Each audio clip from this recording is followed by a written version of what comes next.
Nakakaloka yung motor. Ang haba. Ang haba ng motor.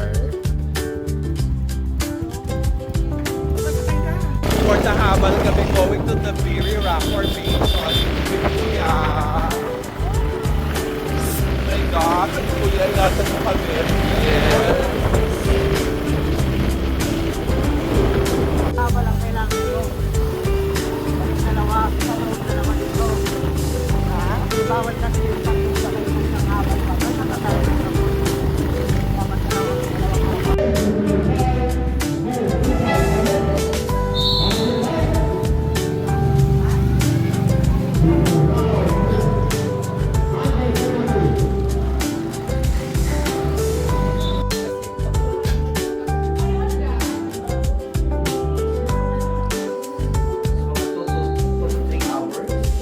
Papa pala.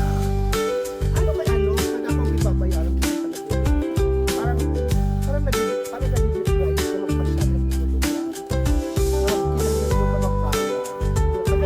Oo, makapakusok. Yes. Tapos pagka na-release, Another one. diretso sila kaya malamang sila sa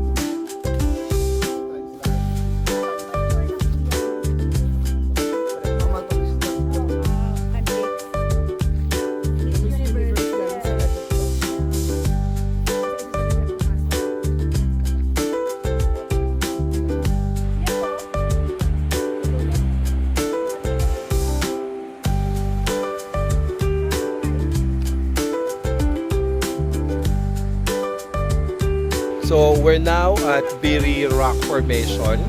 According to the tourist guide, there are 7 rock formations that you can see if you step on one of the top of these rock formations. To your right, you will see, I think, 4, and the one that I'm stepping out is the 5th, and the 2 others are there. So it's a must-go place if you go to Samar. The Biri Rock Formation in Samar. Fabulous, breathtaking, and amazing view.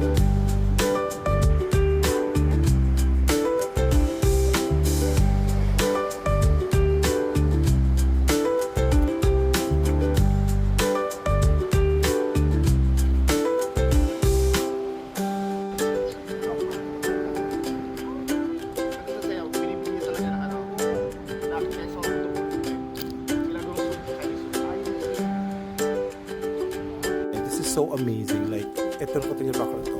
Para siyang Caucasian. Nakasang view.